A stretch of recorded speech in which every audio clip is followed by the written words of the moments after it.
Bueno,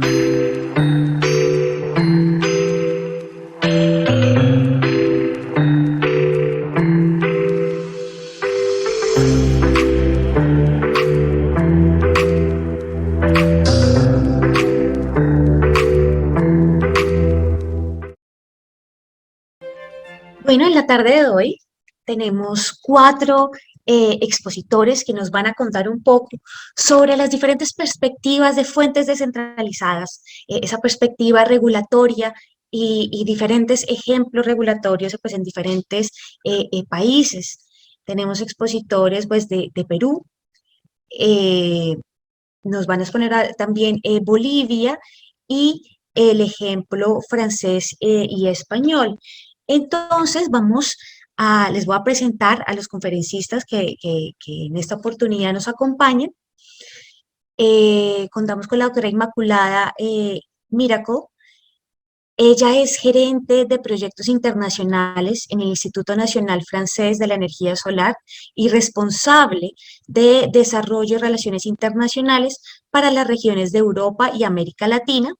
Obtuvo una maestría en Desarrollo Internacional de la Universidad de París y una licencia en Ciencias Políticas y Administración Pública de la Universidad Pompeu Fabra en Barcelona.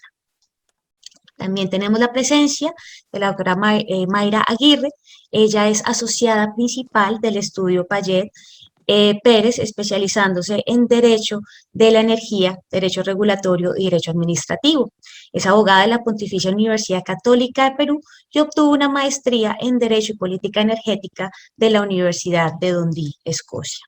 También contamos con la presencia de Lucio Sánchez Povis. Él es abogado de la Pontificia Universidad Católica de Perú, es máster en Derecho de la Universidad de College London y es profesor de Derecho Administrativo de la Pontificia Universidad Católica de Perú. También es socio de Sánchez Povis Abogados. Finalmente, también contamos con la presencia, la participación de Romain Moller, no sé si lo estoy pronunciando bien, después me corregirás, Romain. Él tiene un doctorado en Derecho de la Energía y es máster en Derecho Ambiental, ambos de la Universidad de Montpellier, Francia, y actualmente es investigador postdoctoral en el Centro de Derecho a la Energía y la Sostenibilidad de la Universidad de Groningen en Países Bajos. Bienvenidos a todos ustedes, panelistas, y a todos nuestros pues, asistentes, los participantes. Esperemos pues que a la medida a lo largo de esta hora, pues más personas nos acompañen. Y doy la palabra a Inmaculada para que nos cuente un poco sobre la promoción pública de las fuentes descentralizadas, especialmente lo que está sucediendo en Francia y en general en Europa. Gracias, Daniela, por esta presentación y también a todos por invitarme a este especial evento. Voy a intentar compartir pantalla con mi presentación y ya me dirán si la ven correctamente.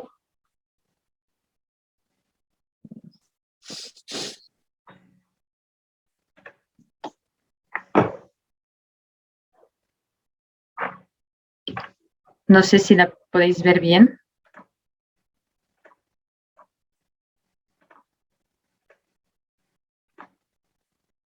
Sí, se puede ver.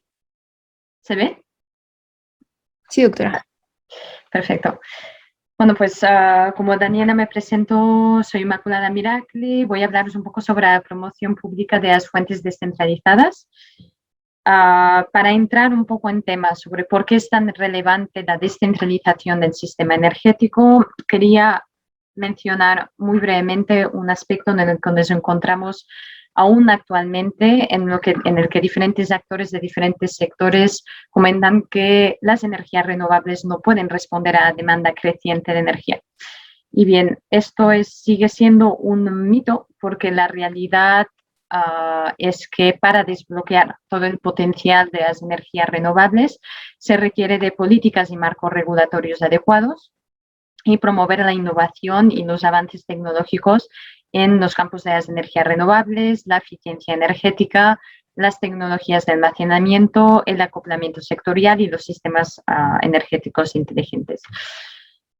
¿Cuál es el contexto en el que nos encontramos actualmente?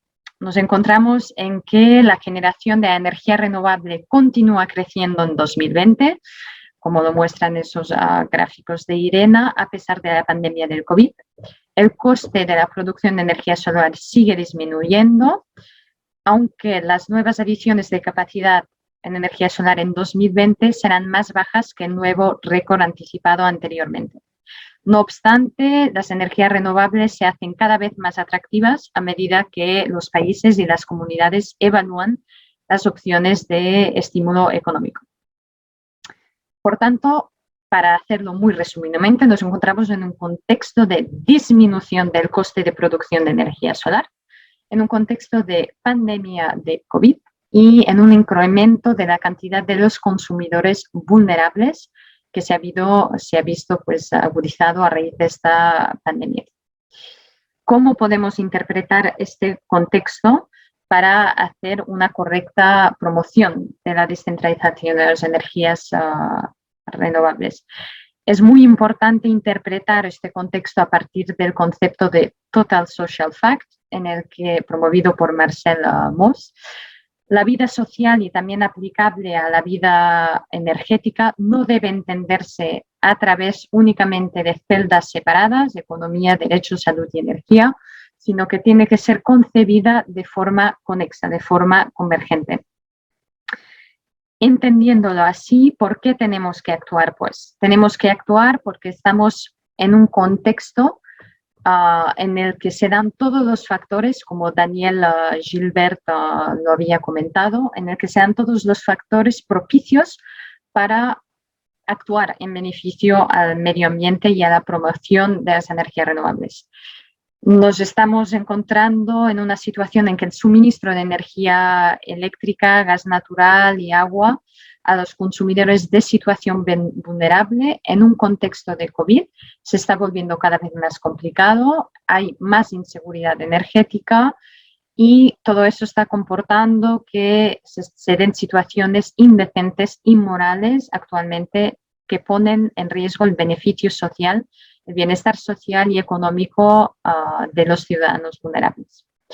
Para hacer frente a ello, es indispensable que se dé una actuación de razón con mediación y no de comunicación sin comunidad, que es lo que predomina actualmente. Entonces, si queremos actuar con mediación y implicando la comunidad, el nexo, digamos, el eje clave es las comunidades energéticas locales. ¿Qué es una comunidad energética local? Será, y lo empieza a ser ya a nivel europeo, esperamos que lo continúe siendo para los años próximos, está siendo el actor clave de descentralización de los sistemas energéticos actuales y futuros. Para hacer una definición muy breve, una comunidad energética local son entidades locales con gobernanza ciudadana, pero no únicamente, es decir, los ciudadanos trabajan conjuntamente con empresas locales, con administraciones públicas, con organismos técnicos para favorecer la transición energética, promover también el desarrollo económico local y promover la vinculación social. ¿Por qué es tan importante las comunidades energéticas locales? Son importantes porque van alineadas con los objetivos europeos y los objetivos de desarrollo sostenible de Naciones Unidas, en los que buscan promover esa transición hacia una energía limpia para beneficiar a todos los ciudadanos por igual sin dejar a ninguno atrás. Para ello, el mayor reto que pone de relieve las comunidades energéticas locales son que exigen nuevas formas de organización colectiva. Y también el impacto y el beneficio, dijésemos, transversal que pueden aportarnos estas mismas, que es la creación de valor social, económico y medioambiental, el alivio de pobreza energética, la promoción de una ciudadanía activa y el sentimiento de pertenencia a una comunidad y a un territorio. Si vemos especialmente el caso de Francia, en Francia el tema de las comunidades energéticas locales empieza a ser cada vez más un tema central, aunque aún tiene mucho camino que recorrer. Las comunidades energéticas locales en Francia reciben la denominación de Centrale Villageoise. Actualmente tenemos 54 territorios comprometidos a lo largo de todo el territorio nacional, como pueden ver en las diferentes regiones marcadas en color. Hay hasta el momento 9 millones de euros invertidos para la promoción de estas nuevas comunidades. Hay 350 instalaciones fotovoltaicas en servicio, lo que viene a ser 5 megavatios de producción, equivalente actualmente a 2.000 hogares.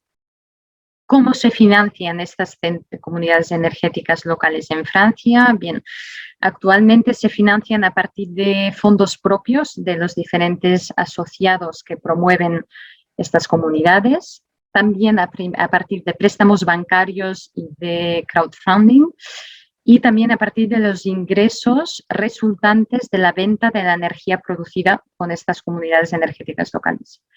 Todos estos ingresos se destinan a la inversión para las instalaciones y los estudios de las comunidades energéticas locales, para la explotación, mantenimiento y gestión de las mismas, y también para poder pagar los impuestos. Actualmente voy a hablaros ahora seguidamente de cómo desde la institución donde trabajo, que es el Instituto Nacional Francés de la Energía Solar, estamos trabajando porque las comunidades energéticas locales pasen a ser un vector clave de nuestra actividad a nivel europeo.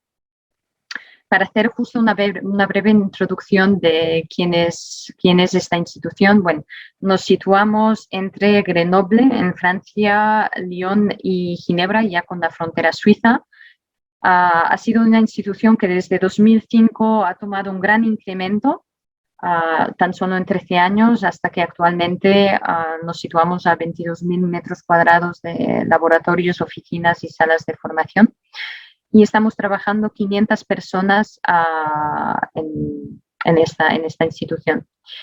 Tenemos presencia en 4 continentes con los diferentes proyectos que desarrollamos, y nos encargamos concretamente de la promoción de la energía solar a lo largo de toda la cadena de valor, a partir de dos ejes clave: la investigación y la innovación, y también la formación.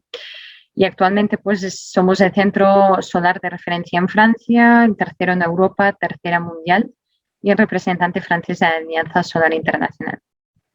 Tratamos toda la cadena de valor de la energía solar, desde los materiales hasta la integración fotovoltaica a la red, a los edificios, en el transporte y el almacenamiento o smart grids. Para centrarnos a la idea del proyecto europeo, el proyecto piloto que estamos desarrollando de crear una comunidad energética local europea, lo que busca este proyecto, que empezará a ponerse en marcha en octubre de 2021 hasta octubre de 2024, buscando luego una continuidad para los 10 años próximos después de 2024, pero digásemos que la fase inicial se centra entre 2021 y 2024. Este proyecto lo que busca es contribuir a promover la transición energética justa en Europa, erradicar la pobreza energética y asegurar que los ciudadanos energéticamente vulnerables tengan acceso a fuentes de energía vulnerable. ¿Por qué hemos decidido que la pobreza energética sea central en este proyecto?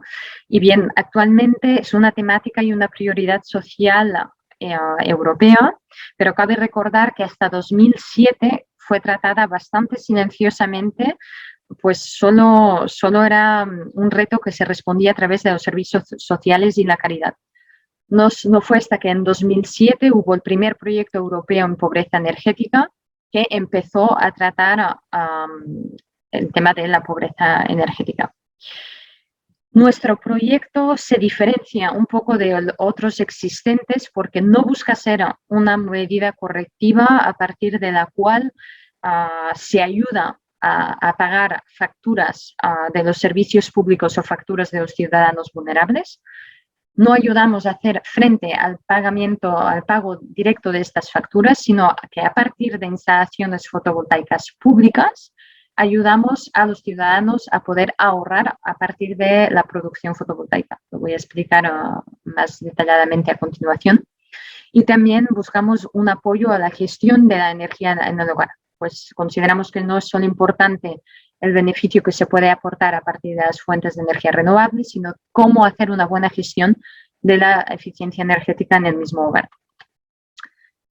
Por lo tanto, el proyecto utiliza existentes plantas fotovoltaicas locales o va a desarrollar nuevas instalaciones fotovoltaicas públicas, a partir de las cuales los beneficiarios del proyecto podrán suscribirse gratuitamente a estas plantas fotovoltaicas, ya bien sea ciudadanos que sean inquilinos o propietarios de viviendas en situación de vulnerabilidad energética. El objetivo es, pues, la generación de ahorros a partir de la energía producida con instalaciones solares. A partir de estos ahorros se logrará una reducción de las facturas de energía. Se buscará que una parte de este ahorro se reinvierta en medidas de eficiencia energética de bajo coste y también se reinvierta en medidas de renovación energética de los edificios. Paralelamente, otros objetivos que se buscan lograr son la formación de los ciudadanos y el promover conciencia en este reto y en esta temática. Se ofrecerán visitas y talleres, workshops a los diferentes ciudadanos en estas comunidades energéticas locales. Se buscará crear un sentimiento de pertinencia en la comunidad y se trabajará para facilitar el cambio de comportamiento. ¿Dónde realizaremos este proyecto? Se realizará en 4 regiones europeas, en Barcelona, en España, en la región de Savoie, en Francia, en la ciudad de Almada, en Portugal, y en la ciudad de Roma, en Italia. El proyecto tomará 3 años, pero el primero se dedicará a una definición y estudio del proyecto y será seguido de 2 años de 2 ciclos piloto de 2 meses cada uno, donde se pondrán en marcha estas comunidades energéticas locales. Para ello será indispensable la identificación de los consumidores y es para ello que desde el primer año se trabajará en la definición de un marco de criterios de elegibilidad para identificar a los consumidores vulnerables. Hemos trabajado ya con comunidades energéticas locales en Francia y también en España y ponen de relieve la dificultad de la identificación de estos consumidores desde un momento inicial. Y es para ello que estamos en proceso de definir qué criterios se deberían considerar. Y entre ellos hay estos, la pobreza energética oculta, el género, la edad, la etnia, los ingresos y patronos de inclusión y exclusión social. La misma Unión Europea nos ha puesto de manifiesto que no hay suficientes estudios aún para mostrar cuáles son los nexos entre pobreza energética, etnia, pobreza energética y género, pobreza energética y criterios de inclusión y exclusión social, y aún menos el nexo entre todos ellos y el potencial interés o conciencia hacia la eficiencia energética o las energías renovables. Y es para ello que este proyecto busca ser piloto también para poder realizar un poco este estudio de convergencia entre factores. Uno de los elementos para ir finalizando muy relevante, en el cual también hemos estado discutiendo con las cumbres europeas y las instituciones nacionales, es qué modelo de gobernanza vamos a adoptar a este proyecto. Y hemos decidido que el modelo va a ser un modelo híbrido de comunidad y gobierno local. Por lo tanto, tendremos, digásemos, un trípode con autoridades locales, comunidad y organismos técnicos. ¿Por qué? Es porque buscamos que, por ejemplo, las autoridades locales se encarguen de generar conciencia, de preparar espacios para la implicación ciudadana, de poner al alcance de los ciudadanos herramientas de soporte administrativo, financiero y legal, en los cuales los mismos ciudadanos ya nos han puesto de manifiesto que para todos esos aspectos se encuentran muchas trabas burocráticas. Queremos también facilitar la interacción entre la comunidad y los organismos técnicos y la creación de alianzas entre diversos actores. La comunidad se encargará de ser el canal que agregue todas sus demandas, será el actor central de la iniciativa, se formará en torno a esa temática y buscará comprometerse para consumir de forma responsable social y medioambientalmente. Y finalmente los organismos técnicos, como nosotros desde INES, donde trabajo actualmente, buscarán aportar soluciones tecnológicas y un acompañamiento técnico innovante para estas comunidades energéticas locales a desarrollar con todas sus instalaciones. Desarrollarán y ofrecerán actividades de formación y diseminación e integrarán los ciudadanos en el proceso de diseño de estas comunidades energéticas locales y en la toma de decisiones. Te tengo que cortar, Inmaculada, que Solo ya nos fuimos un poquito. En el que quería comentar que la importancia de estas comunidades es el lenguaje que se vaya a utilizar. Cabe no evitar caer en el error de no utilizar solo un lenguaje técnico, sino llano. No olvidemos que es un proyecto que se crea no tan solo para los ciudadanos, sino con los ciudadanos mismos, pues sus varios beneficios van a impactar no solo en el ámbito energético, sino también, como se muestra aquí, pues la pertinencia a una comunidad, la salud y el confort y la pertinencia a una comunidad. Lo dejo aquí, dejo mis datos de contacto en el caso de que haya interés para este proyecto o para cualquier otra pregunta en relación a esta temática que estamos promoviendo, incluso a nivel institucional, nacional y europeo. Gracias, Daniela. Gracias a todos. Muchísimas gracias, Inmaculada. No sé si, porque creo que tienes que retirarte para una reunión, ¿cierto? Entonces, Correcto. no sé si te hago una preguntita ahorita o ya te tienes que retirar. Me da tiempo unos 5 minutos aún. Ah, bueno, listo. Pero bueno, igual no te demoro mucho. No, simplemente el comentario era, bueno, en Latinoamérica es ese reto pues que tenemos del establecimiento, de la introducción de comunidades energéticas. Ese tema es un poco más europeo, pero sería muy útil también para su implementación en Latinoamérica. Y me llama mucho la atención pues esa parte de del financiamiento de ese tipo de proyectos, que no solamente se quede pues en que sean financiados pues por fondos privados, por los propios miembros de las comunidades, sino que puede haber un financiamiento externo que promueva ese tipo de proyectos y principalmente para poblaciones vulnerables. ¿Alguna recomendación para Latinoamérica en eso, Inmaculada? Sí. Muy buena pregunta, Daniela. De hecho, a lo largo del desarrollo de estos proyectos, como trabajo también mucho con América Latina, estamos teniendo unas primeras demandas de Chile para intentar hacer una replicación del mismo modelo bien adaptado a su contexto regional y nacional. Me comentaban que digásemos un poco la visión y la estrategia sería la misma que la que estamos desarrollando aquí en Europa. Un poco el reto distinto al que se tendría que hacer frente sería su modo de financiamiento, ¿no? Cómo desbloquear la fase inicial en el que, primero, hay que hacer una toma de conciencia de por qué ese modelo bottom-up, desde abajo de la ciudadanía hasta arriba, cuando es un país que aún actualmente está trabajando mucho en la creación de grandes centrales solares. ¿Por qué complementarlo con una visión también más ciudadana, que no sea tan top-down? Y el segundo reto que me comentaban en el financiero, cómo desbloquear esa situación inicial económicamente hablando, en el que los ciudadanos o los mismos gestores de las comunidades no puedan invertir en un primer momento para la creación de la comunidad. Y es ahí donde se tendrían que buscar fondos públicos, no solo los bancos, sino fondos públicos, hasta que diferentes agentes, los diferentes gestores de las comunidades mismas puedan llegar a invertir su parte de cuota de estas comunidades mismas.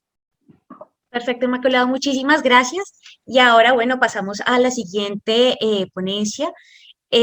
Mayra Aguirre. Ella nos va a hablar sobre la generación distribuida, avances y retrocesos en el Perú. Bueno, antes que nada, listo. Agradecer la invitación a la Asociación Iberoamericana de Derecho de la Energía y a la Universidad del Externado. En verdad es muy interesante poder compartir nuestras perspectivas. Ojalá pudiera comentarles lo tan avanzado que estamos como en Europa, pero bueno, yo les voy a compartir cuál es la situación de la generación distribuida en el Perú. La presentación tiene tres temas. Lo primero va a ser comentarles cuáles son los antecedentes en el marco regulatorio. Lo segundo, detallar en qué consistió la propuesta de reglamento de generación distribuida que se propuso en el 2018 y finalmente cuáles son las perspectivas de desarrollo a futuro. Bueno, lo primero, los antecedentes en el marco regulatorio.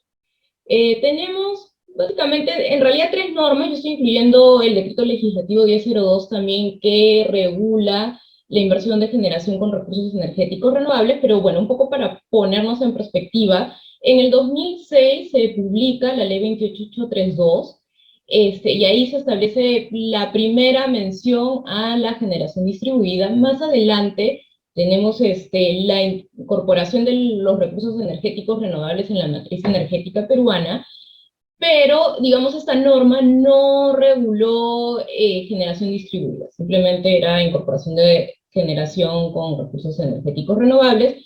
Luego, en el 2015, se aprueba una norma, el decreto legislativo 1221, que permite la mejora de la regulación en la distribución eléctrica. Entonces, esta norma en realidad contenía una serie de disposiciones para modificar artículos ya existentes sobre actividad de distribución, y dentro de sus alcances se incluyó una referencia sobre generación distribuida.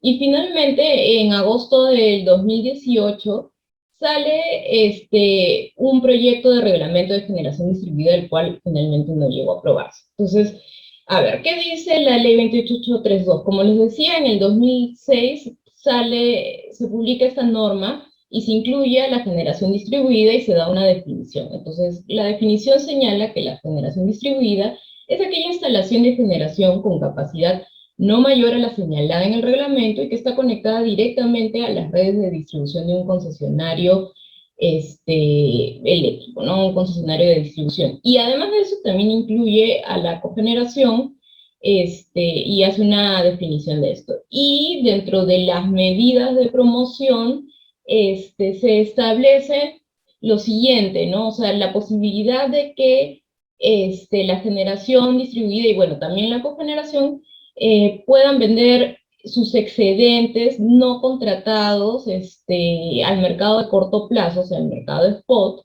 y estos excedentes van a ser asignados a generadores con mayores transferencias. Y además de eso permite el uso de redes de distribución y se pagará por el uso de estas redes el costo incremental en que se incurra. Esa fue la primera disposición. No se desarrolló posteriormente o en los años siguientes nada al respecto. Luego viene la incorporación de los recursos energéticos renovables en la matriz energética. Esto ha dado lugar a todo un desarrollo de un mercado de generación con recursos energéticos renovables, pero como comentaba, no hay experiencia, o por lo menos no se ha desarrollado formalmente o comprendido dentro del régimen legal aplicable, generación distribuida bajo este régimen de energías renovables, ¿no? Entonces, hay algunas consideraciones que sí son importantes respecto al desarrollo de energías renovables no convencionales y que pueden incidir en una eventual incorporación de estos recursos o de este tipo de generación dentro de un régimen de generación distribuida. Y es que el día de hoy hay unas restricciones en lo que se refiere a la potencia firme. Entonces, en este país, o sea, en Perú, el mercado se ha estructurado de manera tal de que los contratos se desarrollan tanto para vender capacidad junto a energía. Entonces, ¿qué pasa? Los generadores intermitentes han tenido varias restricciones para poderles determinar o calcular cuál va a ser su potencia firme. Al día de hoy hay un procedimiento, pero, por ejemplo, para el caso de las fotovoltaicas, esa restricción continúa aplicándose porque el procedimiento de cálculo de esta potencia firme que les permitiría contratar potencia y energía, o sea, suscribir un PPA como cualquier otro cliente, señala de que el cálculo se hace en horas de punta, que acá en el Perú son desde las 5 hasta las 11 de la noche. Entonces, obviamente, a esa hora el recurso ya decae y no tiene, o sea, su potencia firme es mínima, ¿no? Bueno, ya saliendo un poco de esta desviación, en realidad después tenemos, como les comentaba, en el 2015, sale ese decreto legislativo 1221 y en su artículo 2 incluyen una referencia a la generación distribuida, pero esta referencia está en realidad pensada para el caso de autogeneración, porque lo que dice este artículo es que aquellos usuarios de servicio público de electricidad que disponen de equipamiento de generación eléctrica renovable no convencional o de cogeneración, hasta la potencia máxima establecida para cada tecnología, tienen derecho a disponer de estos recursos o de la producción tanto para su propio consumo o para inyectar sus excedentes al sistema de distribución, siempre que no afecte la seguridad operacional del sistema. Y luego se señala que todas las condiciones técnicas de potencia, seguridad, regulatorios, etcétera, se van a desarrollar en un reglamento específico. Entonces, a esto siguió, digamos, lo que vino después y que les voy a explicar con más detalle en el 2018. Entonces, al día de hoy tenemos estas dos referencias en dos dispositivos normativos. Entonces, por un lado, la ley 28832 lo que establece es generación distribuida conectada a la red de distribución. O sea, generadores que se conectan a la red de distribución y pueden comercializar esta energía, ¿no? Y luego, por otro lado, en el decreto legislativo 1221, no, ahí dice 1211, pero era 1221, el régimen que se establece es un régimen de autogeneración, porque básicamente lo que están diciendo es que aquellos usuarios que tienen instalaciones o sea, de generación, inclusive instalaciones bajo el régimen de energías renovables no convencionales, pueden inyectar o sea, pueden usar esa generación para consumo propio o inyectar sus excedentes en el sistema de distribución. Entonces, esto dio lugar a que más adelante, en el 2018, se saque o se publique este proyecto de reglamento de generación distribuida. Entonces, el proyecto recogió justamente estas dos distinciones que les acabo de comentar, ¿no? Entonces, por un lado, se señala o se propone un régimen de mediana generación distribuida, que está dirigido a aquellas instalaciones que tengan una capacidad entre 200 kilovoltios y que sea menor o igual a los 10 megas. Entonces, estas instalaciones se conectarían a la red de distribución de media tensión. Y además de eso, hay un régimen de microgeneración distribuida, que es básicamente el régimen del decreto legislativo 1221, y en estos casos se establece que la potencia máxima no puede superar los 200 kilovoltios. Entonces eso hace que los que puedan acceder a este régimen sean aquellos usuarios regulados. Y bueno, se conectan a redes de baja o media tensión. Entonces, ahora, creo que, nuevamente un paréntesis en todo lo que estoy explicando, cabe indicar que en el sector eléctrico peruano, la distribución actividad de comercialización, o sea, así se ha dispuesto.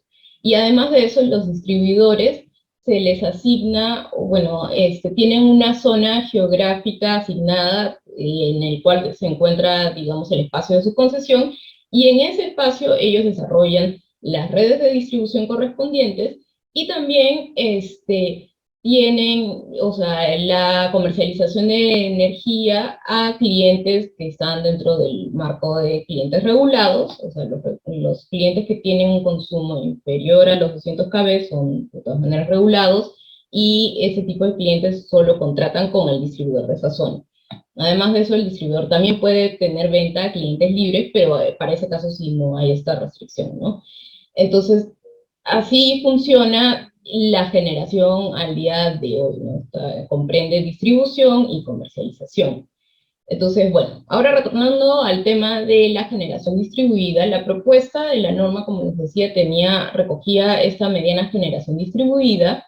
Entonces, ahí se establece, en cuanto a la conexión en la red de distribución, se exige que exista un estudio de conexión que lo puede desarrollar tanto la empresa distribuidora como el interesado. Además de eso, se debería suscribir un convenio de conexión, y los costos de mejora que sean necesarios serían asumidos por el interesado.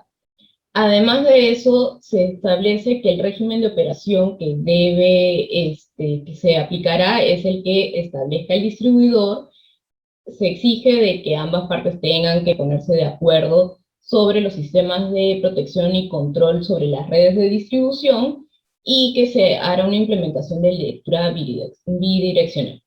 Entonces, y también que haya una periodicidad de trabajos de mantenimiento para que todo esté perfectamente coordinado. Además de eso, respecto al régimen tarifario y ya de comercialización, se establece la posibilidad de que este tipo de generadores puedan tanto vender su energía directamente a los distribuidores para que abastezcan a sus clientes regulados, y en ese caso la tarifa sería la tarifa regulada. Además de eso, se permite la comercialización también a distribuidores, pero para que abastezcan a clientes libres, y el precio sería libre. También existe la posibilidad de que atiendan directamente a clientes libres a través de la suscripción de un contrato, y luego también se puede vender los excedentes en el mercado de corto plazo, ¿no? Y pueden participar en las subastas que se puedan determinar dentro del marco legal peruano.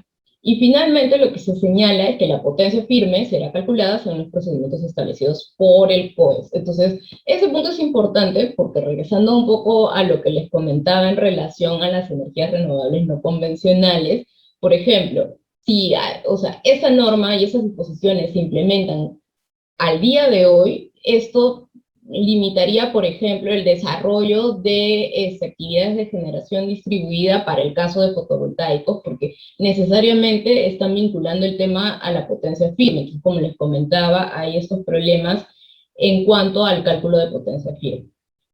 Eso por un lado, y luego tenemos a la microgeneración distribuida, que es la autogeneración. Entonces, finalmente, o sea, en estos casos, la conexión también requiere un estudio de conexión, se firmará un convenio. El estudio de conexión, ¿cómo se llama?, será presentado por el interesado, y el usuario deberá pagar un cargo de conexión a favor del distribuidor. Por otro lado, el régimen de operación también es bastante parecido. O sea, no va a haber una necesidad de coordinar un despacho, y además de esto, la producción de energía será utilizada para abastecimiento propio. O sea, a diferencia del otro caso, en el caso del autogenerador, el autogenerador, y ya tiene que ver con el régimen tarifario que se propuso, es que, o por un lado, esa producción la utiliza para su propio consumo, o por otro lado, tiene la posibilidad de, ¿cómo se llama?, despachar los excedentes, pero, o sea, esos excedentes no se venden, sino que genera un crédito a favor del generador o del cliente, ¿no? Entonces, al final, eso hace que al final del mes se nete el consumo que ha tenido el cliente. Entonces, ese crédito se impone contra estos consumos de energía, o el consumo de energía propio que ha tenido, ¿no? Mayra, te Y tengo que además de eso se interrumpir establece, ¿sí? para que, te tengo que interrumpir para que ya, porfa, concluyas y podamos Sí, dar sí, paso a sí, la no te siguiente. preocupes. Bueno, Dale. nada, y eso es, o sea, con el tema de microgeneración distribuida. Y finalmente, ¿cuáles son las perspectivas hacia el futuro? La verdad es que esta norma que les comentaba del 2018 no se aprobó. Entonces, al día de hoy hay una comisión de reforma del sector eléctrico, pero esta comisión de reforma, más que, digamos, proponer un régimen específico para la generación distribuida, está proponiendo reformas a nivel macro. Entonces, dentro de la parte de evaluación de la actividad de distribución, han incluido parte de su análisis, o el tema o la inclusión de la generación distribuida, pero un poco que el análisis va a cómo hacer o generar competencia en este sector, y también desglosar las actividades, ¿no?, distribución de comercialización. Entonces, o sea, y realmente, o sea, esta comisión de reforma tiene la obligación de generar informes, pero no es que haya una fecha establecida para que se aprueben las reformas propuestas, tampoco existe una obligación de que se van a aprobar las reformas propuestas, y de hecho ahorita estamos en una coyuntura de cambio presidencial, entonces cuando hay un cambio presidencial también sale, o sea, entra un nuevo ministro y no necesariamente, o sea, si bien se está haciendo un trabajo, no hay como les decía una certeza sobre si estas reformas finalmente se van a recoger, van a generar una, no sé, una ley de concesiones, se va a reformar la ley de concesiones, probablemente sí, pero no sabemos en qué aspectos. Entonces, al día de hoy, el tema de la generación distribuida dentro del marco legal y regulatorio peruano es incierto. Listo. Muchísimas Listo. gracias, Mayra. Y ahora, bueno, Gracias también a en la ti. línea de entender un poco más cómo el Perú está tratando este tema de fuentes descentralizadas. Ahora, Lucio Sánchez nos va a contar sobre los contratos de suministro entre generadores distribuidos y empresas distribuidoras para atender el mercado regulado. Lo llama una relectura del ordenamiento peruano para permitir su desarrollo. Muchas gracias, Daniela. Bueno, quiero empezar también saludando a la gran organización que ha tenido la Universidad Externado de Colombia, a tu persona por la coordinación de la mesa y de hecho saludar también a los colegas profesionales con los que estamos compartiendo esta mesa. Voy a tratar de ceñirme al tiempo que bien me has indicado, Daniela, para poder abordar algunas cuestiones complementarias, tangenciales, a las que ha mencionado muy bien Mayra. De hecho, en el Perú creo que el marco normativo que ha expuesto es bastante completamente alejado de lo que ocurre en el ámbito alemán o europeo y francés que exponía el Inmaculada, y falta mucha normativa finalmente por aprobar en esa materia. Y como bien ha señalado Mayra, la generación distribuida principalmente en el Perú no solo está focalizada en lo que es el prosumidor y el consumidor que finalmente se transforma en un generador a menor escala desde su vivienda, sino sobre todo la generación distribuida en nuestro país, como técnicamente a nivel global lo está planteada básicamente bajo una definición física. Dime a qué instalaciones o redes te estás instalando para despachar tu electricidad, para en función a eso decirte si eres un generador distribuido o no. Entonces, si tú tienes una conexión eléctrica y despachas tu generación en las redes calificadas como de distribución, tú calificas como un generador distribuido. Podrá ser un generador distribuido a una pequeña escala o la microgeneración al que se refería algún proyecto o reglamento en nuestro país, o podrá ser un generador con una potencia mayor dispuesta en las normas complementarias que finalmente no se han aprobado y calificarás como un mediano generador distribuido. Y yo quiero focalizarme en ese último tipo de generador distribuido. No el usuario que se convierte en prosumidor, sino el mediano generador distribuido que usando recursos energéticos renovables descentralizados, finalmente la mesa que nos agrupa es fuentes descentralizadas de energía, saca provecho de estas fuentes y las vende al distribuidor. Bien mencionaba Mayra también, el distribuidor tiene un polígono y un espacio geográfico dado de forma monopólica en nuestro país y celebra contratos para abastecer al mercado regulado o su mercado libre. Yo quiero centrarme en la eventualidad de poder celebrar contratos bilaterales de venta de energía, PPAs, entre un generador distribuido, el mediano generador distribuido, con una empresa distribuidora. En el país, básicamente, en el Perú, de acuerdo a la 28832, la ley finalmente que marca todo este desarrollo de la generación eléctrica en nuestro país, se plantea dos modalidades en las que puedes contratar suministro eléctrico, ¿no?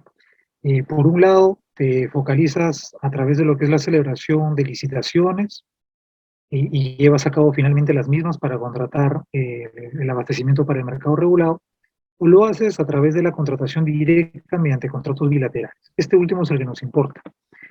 Eso está dispuesto en la ley 28832. Ahora, aquí es donde ya quiero entrar únicamente al punto que en los pocos minutos que tenemos quiero aterrizar, y es suena interesante que exista un generador distribuido que pueda finalmente despachar, vender su energía al distribuidor. Alivia y finalmente te puedes evitar costos. Todos los temas de peajes es un primer ahorro para la empresa distribuidora. El distribuidor o el generador distribuido directamente despachará en las redes de distribución. Te evitarás tener que pagar peajes o otros cargos, incluso las ineficiencias del sistema. Segundo, puede ser, y como lo es, al ser una generación más localizada, puede brindar también mayor estabilidad al sistema eléctrico de distribución. Entonces, tiene ya de por sí ventajas en la generación distribuida a mediana escala. El problema viene en la definición que emplea la 28832 para señalar quiénes son los generadores y bajo qué condiciones pueden celebrar estos PPAs con un distribuidor para el mercado regulado. Y se menciona en el numeral 3.1 del artículo 3 que tienen en pantalla que ningún generador podrá contratar con usuarios libres y distribuidores más potencia y energía firme que las propias y las que tenga contratadas con terceros. El gran dilema en el Perú y que ha retrasado y sigue postergando el desarrollo de las renovables, principalmente en lo fotovoltaico, que es en donde quiero aterrizar el tema de la exposición, es el concepto económico de potencia firme. Como bien señalaba en la posición anterior,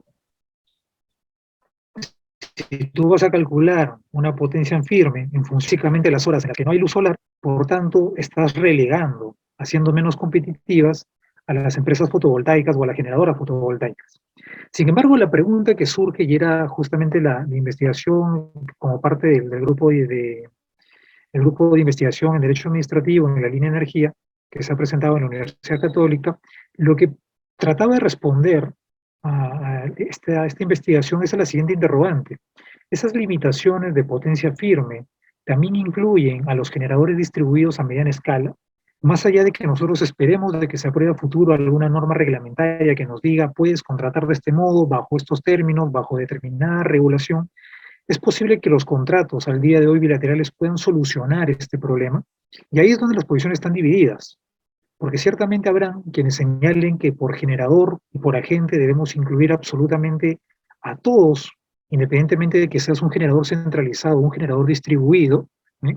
O aquellos, en la posición que yo finalmente asumo, en la que los generadores distribuidos no forman parte de esas limitaciones a las que están previstos los generadores que detalla la 28832, incluso los procedimientos del COBES, que están pensadas para el despacho y el mercado de corto plazo, en donde ciertamente las redes de distribución nada tienen que ver. Si tú despachas en las redes del distribuidor, finalmente tú no estás participando en absoluto del mercado de corto plazo. No estás participando del despacho, el COBES no te está diciendo, el COBES es el Comité de Operación Económica del Sistema Eléctrico en el Perú, el COBES no está finalmente diciéndote puedes despachar o no puedes hacerlo. Es una situación ajena al COBES. Incluso los procedimientos técnicos, si mal no recuerdo el procedimiento técnico 20 anterior, bien, que ha sido modificado, excluía a los generadores distribuidos, bien, de los procedimientos del COBES para el tema de la generación y todo lo que es el mercado de corto plazo. La modificación actual ha suprimido esa exclusión y lo ha dejado ciertamente en incertidumbre, pero creo yo que normativamente hablando habían argumentos para señalar que el generador, y existen, creo yo, razones y argumentos legales para señalar que el generador distribuido conectado al sistema de distribución nada tiene primero que conversar con el COBES, y segundo, las limitaciones de la potencia firme están pensadas para aquellos agentes que se sujetan a los procedimientos técnicos del COBES, en donde, en la posición que asumo, los generadores distribuidos poco o nada tienen que ver. ¿Y por qué menciono los procedimientos técnicos del COBES? Porque los procedimientos técnicos del COBES son los que finalmente señalan cómo se calcula la potencia firme, y para cierta posición en nuestra industria necesitas asegurar potencia firme bajo la cual contratar si eres un generador distribuido. Posición que ciertamente no abrazo. Ahora, ¿cuál es la solución? ¿Y cómo finalmente esto podría solucionarse ya no teniendo que esperar normativa a futuro, sino con lo poco que hay? Tratar de hacer un espacio y abrirse un campo dentro de las limitaciones en las que finalmente se encuentra la generación distribuida en el país. Creo yo que la solución va por los contratos. Y obviamente complementado con el análisis comercial que cada empresa distribuidora realice, si es que le sale o no conveniente a nivel contractual sacrificar, porque en cierta parte la lógica que está dentro de la 28832 es que todos los distribuidores puedan finalmente pasar y trasladar esos costos de compra de energía y potencia a un precio a nivel generación que luego será finalmente calculado por el OSINERMIN, el regulador de la energía en nuestro país. Pero si estamos hablando de que hay un generador fotovoltaico distribuido, ¿eh? Que tiene esas limitaciones de vender la potencia firme, la gran pregunta va a ser, ¿el distribuidor está interesado en poder hacer esa compra de potencia de energía sin poder trasladar luego a la tarifa ese costo? Eso va a depender del análisis que haga cada distribuidora.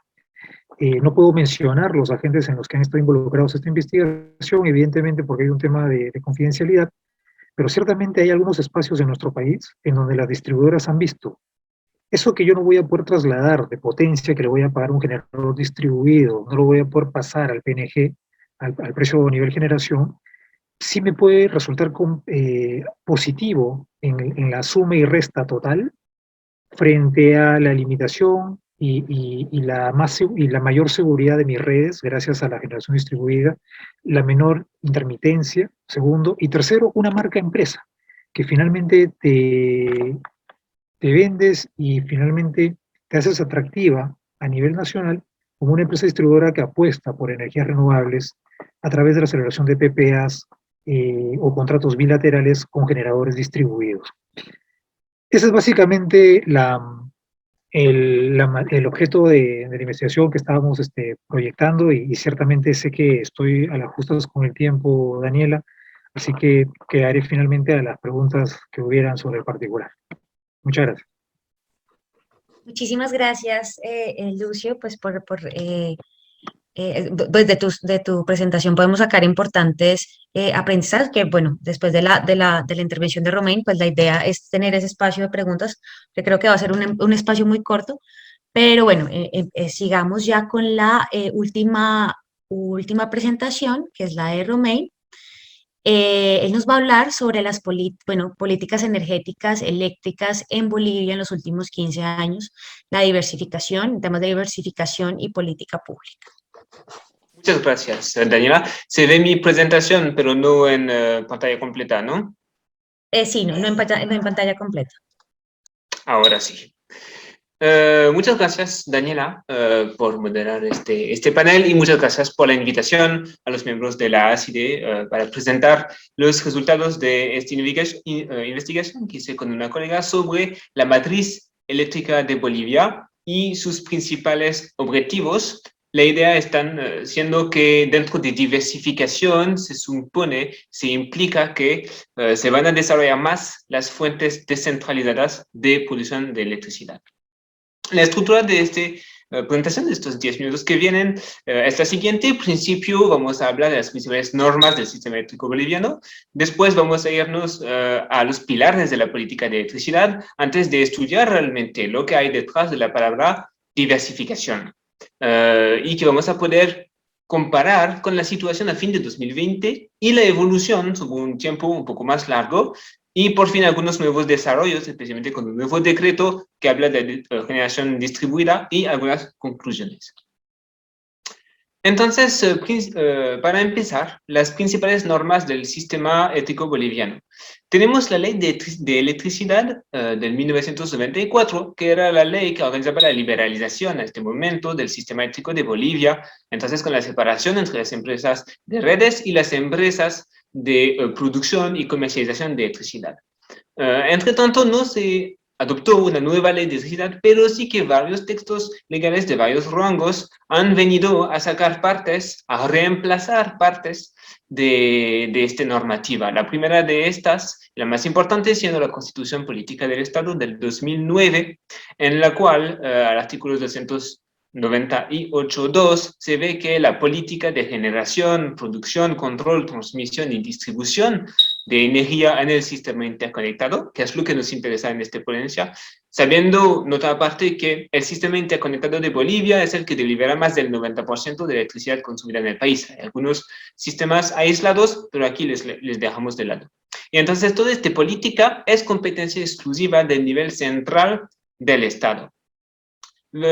complementa esta normativa la Ley Marco de la Madre Tierra del 2012, que dice en el artículo 15 que el Estado es el que impulsa la transformación progresiva de la matriz energética del país hacia fuentes renovables. Entonces, dando este objetivo de impulsar una transición energética hacia fuentes renovables.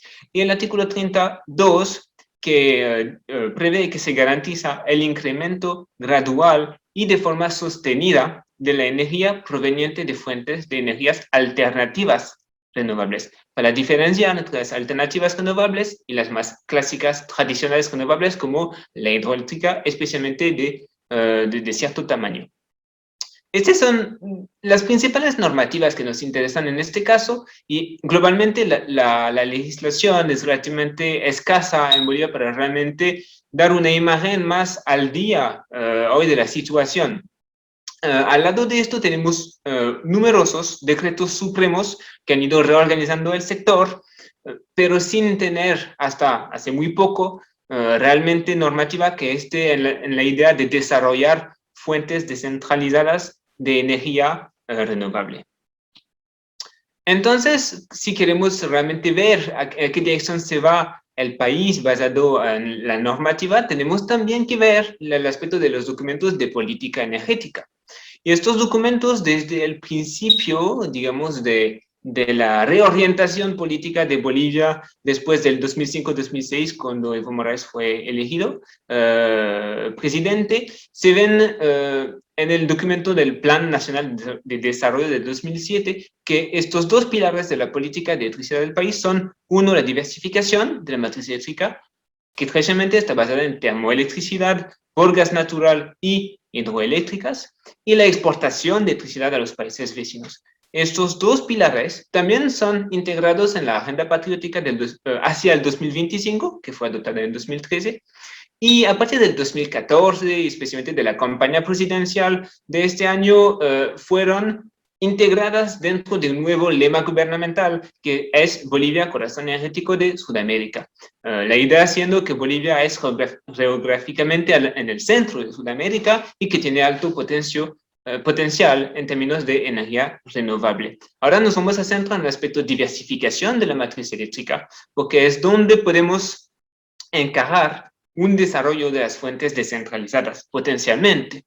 Ahora, para nos basamos en los documentos de política energética que se adaptaron después del 2013, de la nueva Agenda Patriótica, con el Plan Eléctrico del Estado Plurinacional, el PEEP, que va hacia 2025 y fue adoptado en 2014, el Plan de Desarrollo Económico y Social, que va hacia 2020 y fue adoptado en 2015, y el Plan Sectorial de Desarrollo Integral, que es también para el 2020, pero fue adoptado un poquito más tarde.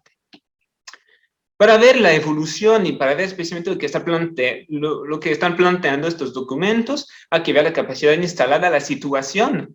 En el 2014, cuando fue adoptado el primero de estos documentos, básicamente se ve que había aproximadamente 2 gigavatios de capacidad instalada total, de la cual los 3/4 eran de termoelectricidad y 1/4 de hidroeléctrica, con casi nada de energías alternativas. Ahora, ¿qué prevén los documentos de esta política energética? Pues ahí les he puesto para comparación, primero el de 2014, pero que como he dicho, ve sobre 10 años, ve hasta 2025, y prevé de instalar casi 200 megavatios de energías alternativas. Todo este es por demás de lo que hay en 2014, entonces casi 200 megavatios de renovables alternativas, 1.100 megavatios de termoelectricidad y 1.600 de hidroeléctricas, mayormente grandes eléctricas, pero no tampoco las mega hidros, que se ve hasta potencialmente 5.500 megavatios, que son estudiadas, pero sin estar bien claro en el documento si realmente se van a desarrollar o no para el 2025. Es una meta, pero no está firmada tanto como las otras, ¿no? Digamos, y con la idea de tener al 2025 un poco más de 4 gigavatios de potencia instalada en total. El documento que que aparece un año después, tiene más o menos los mismos objetivos para 2020, de hidroeléctricas y de termoeléctricas, sin especificar nada sobre las mega hidros, pero sí aumentando el objetivo de energías alternativas a más de 400 megavatios. Y el último documento incrementa un poquito más este último objetivo sin cambiar nada al resto. Entonces, lo que se ve cuando vemos estos documentos es que podemos realmente hablar de diversificación o de profundización de la matriz existente. Pues la política energética del país, que fue adoptada en el 2014-2015, no persigue, como les anunciando, la diversificación, especialmente hacia fuentes alternativas o descentralizadas de energía. Más bien está profundizando la matriz existente, que se basa en gas natural y en hidroelectricidad. Y esta situación se confirma con las cifras del 2020 y la evolución sobre 30 años que vamos a ver justamente ahora.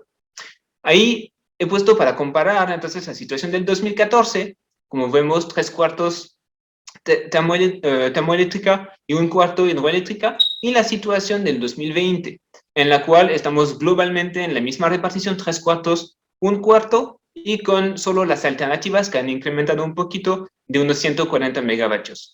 Cuando el total, la capacidad instalada total, se incrementó de 2 gigavatios a 3.3 aproximadamente gigavatios. Entonces, no hay realmente cambio, porque se han desarrollado mucho las fuentes que ya estaban desarrolladas a este momento.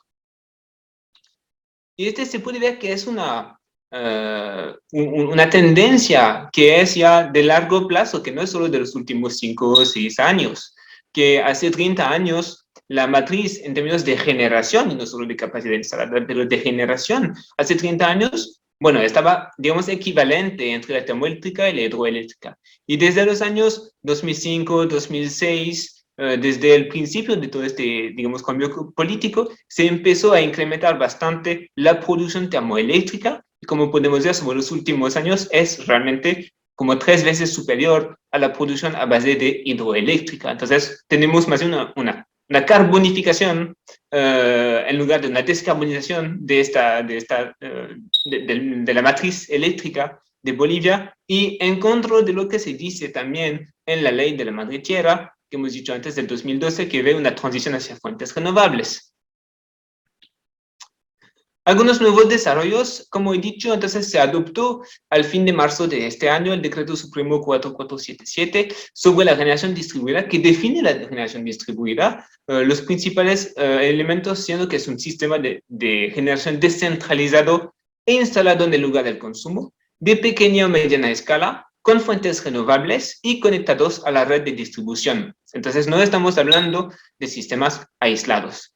Se prevén en este caso 3 diferentes categorías de generación distribuida, que en comparación de lo que pasó en Perú, de las categorías que hemos visto que van hasta 10 megavatios, si me acuerdo bien, ahí estamos más sobre realmente pequeña escala, entre menos de 10 kilovatios y hasta un máximo de 300 kilovatios, según las diferentes categorías. El decreto no dice mucho más que esto. Básicamente, después, lo único que prevé es que el regulador va a tener 6 meses, entonces hasta fin de septiembre, por ahí, para definir el mecanismo de retribución para la energía inyectada a la red. Entonces, sobre todo, queda por ver los efectos que va a tener esta nueva normativa. Y por fin, algunas palabras de conclusión. Entonces, se necesita una nueva ley de electricidad para reemplazar la del 94 y para realmente ponerle al día en comparación de los nuevos objetivos, del nuevo potencial de renovables, de lo que se puede hacer hoy en día, y dar claridad en el sector. También se necesitaría mayor coherencia en la política de la matriz, en la política de la matriz eléctrica, que actualmente, a pesar de decir que vamos hacia una diversificación, lo que se pasa es una profundización del sistema hacia más hidroeléctricas y hacia más generación termoeléctrica. Y finalmente queda por ver, como he dicho justamente ahora, la implementación del último decreto, especialmente del mecanismo de retribución, para ver si será interesante y si realmente incentiva un desarrollo de estas fuentes descentralizadas de energía en Bolivia. Muchas gracias por su atención, y tienen abajo una referencia con una parte de los elementos que he detallado en esta presentación. Muchas gracias. Muchísimas gracias, doctor Romain, por su intervención. tenemos 5 minutos para preguntas. No sé si hay algún participante quiere formular alguna pregunta a través del chat. Y si no, yo tengo una pregunta. Como solamente tenemos 5 minuticos, voy a formular una pregunta y quien quiera pues, responderla de ustedes, pues bienvenido sea. Cuando uno habla de fuentes descentralizadas, eh, claro, pues es gracias a todas esas nuevas tecnologías, a los nuevos actores que están ingresando, se pasa pues de ese modelo tradicional con grandes actores a un modelo descentralizado donde pues además de lo tradicional se inyectan nuevas fuentes pues de generación precisamente descentralizadas más cerca a sus puntos de consumo. Y además de estos nuevos actores, pues implican nuevos modelos de mercado, nuevos mercados, por ejemplo, como el peer-to-peer. ¿Ustedes cómo ven en sus países, por ejemplo, en Perú o en Bolivia, que es el país que Romeo nos estaba presentando, cómo ven la posibilidad del peer-to-peer?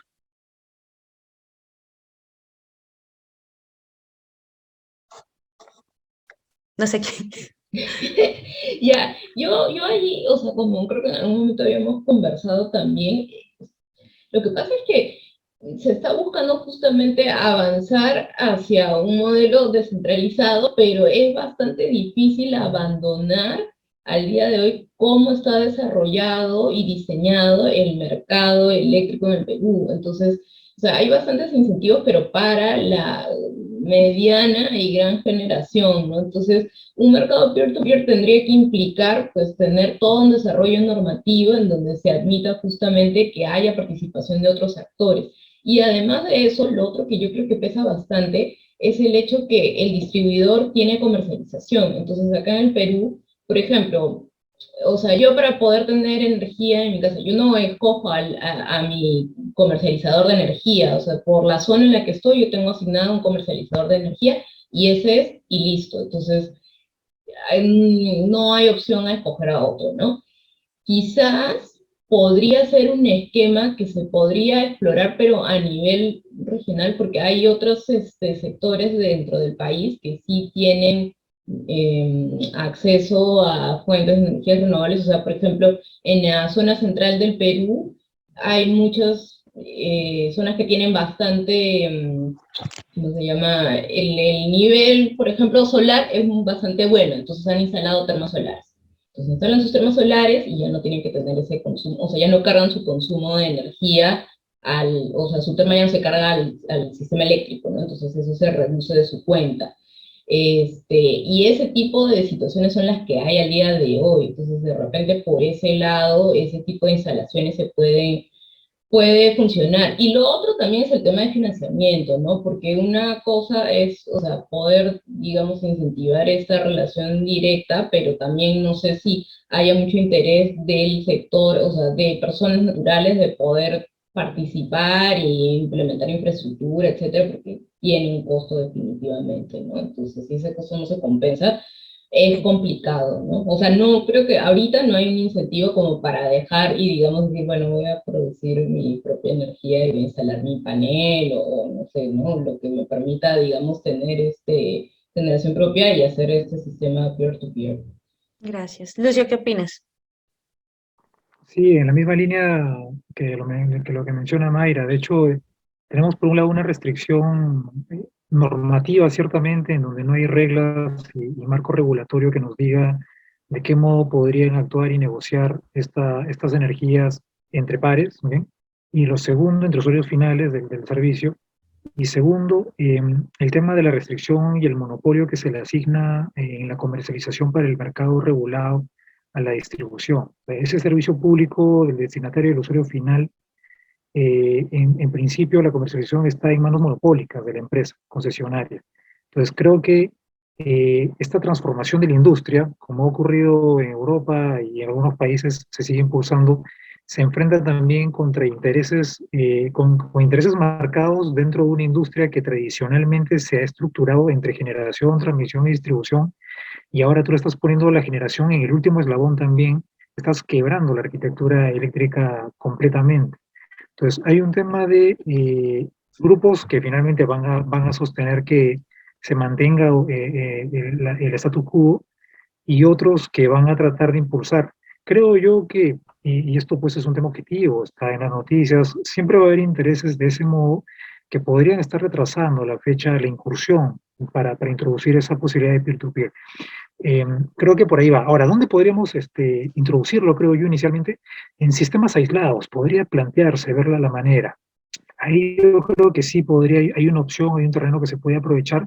No todo es la gran urbe centralizada, también hay sistemas aislados en donde creo que podría marchar bien la cuestión y podrían verse desde ahí, ¿no? Ver pilotos que vayan introduciendo, conforme la sociedad vaya agarrándole menos temor a ese cambio, seguramente se pueden introducir en otros espacios también.